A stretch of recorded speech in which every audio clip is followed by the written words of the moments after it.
السلام علیکم ورحمۃ اللہ وبرکاتہ۔ عزیزان من، قرآن مجید میں اللہ جل شانہ نے موت کے بارے میں ایک ایسی حقیقت کا اظہار فرمایا ہے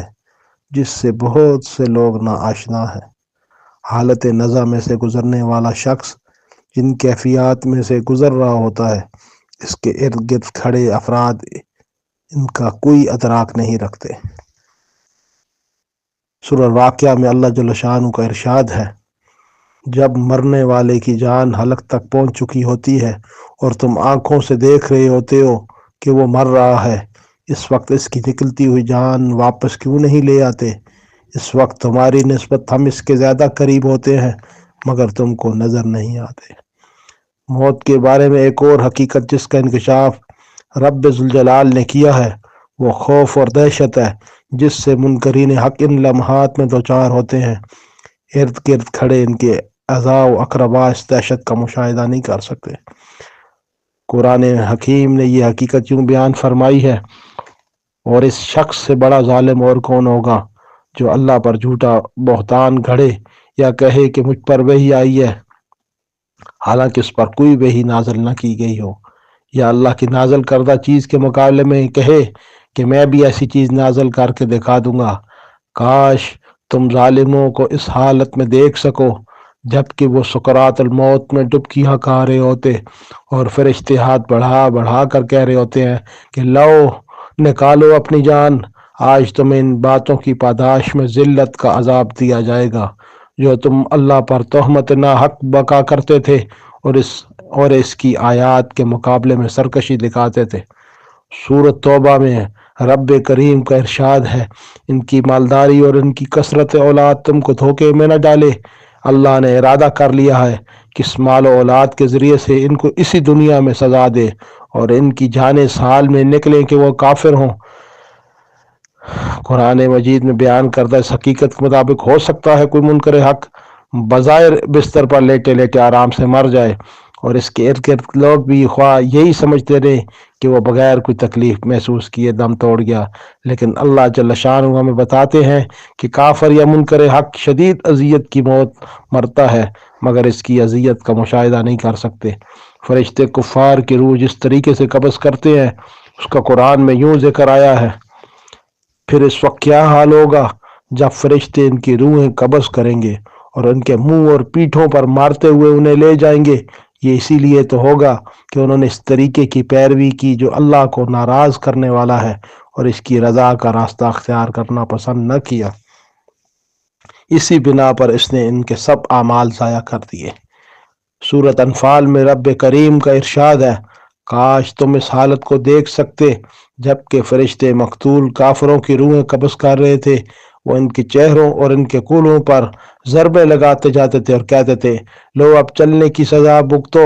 یہ وہ جزا ہے جس کا سامان تمہارے اپنے ہاتھوں نے پیشگی مہیا کر رکھا تھا، ورنہ اللہ تو اپنے بندوں پر ظلم کرنے والا نہیں۔ عزیزان من، منکرین حق کی اس اذیت ناک کے موت کے برعکس اہل ایمان نہایت سکون و اطمینان سے دنیا سے رخصت ہوتے ہیں۔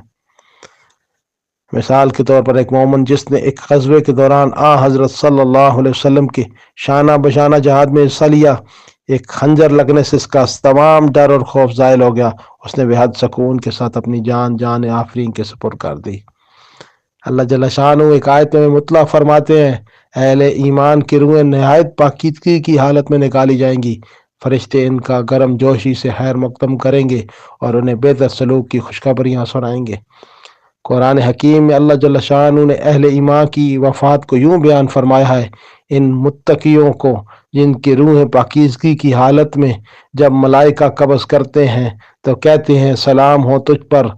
جاؤ جنت میں اپنے اعمال کے بدلے۔ عزیزان من، جس نے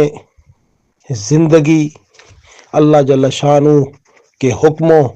اور نبی مکرم صلی اللہ علیہ وسلم کے طریقوں کو اختیار کر کے گزاری، وہ جس وقت اس کا دم نکلے گا تو اپنی آنکھوں سے دیکھ لے گا، اور یہ ہمارا مشاہدہ ہے کہ جب اہل ایمان کو جنازہ کے لیے دفن کے لیے بھی لے جایا جاتا ہے تو اس کی میت ایک رنگ دکھا رہی ہوتی ہے کہ جیسے ایک دلہن کو رخصت کیا جا رہا ہے۔